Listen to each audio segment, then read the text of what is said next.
Magandang araw sa inyong lahat. Ngayon ay nandito tayo sa isang barangay kung saan nangyari ang pangyayaring panggagahasa sa isang estudyanteng babae na nag-aaral sa paaralang ito.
At ngayon ay ating tatanungin ng isang testigo sa pangyayaring panggagahasa sa isang estudyanteng babae.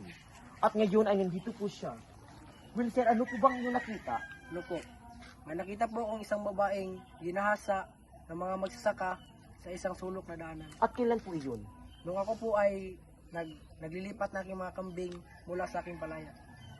At yun lang po ba? Ayun lang po, sir. Sige. Salamat po sir. At yun lang po ang aking nakuha sa isinalaysay ng testigo.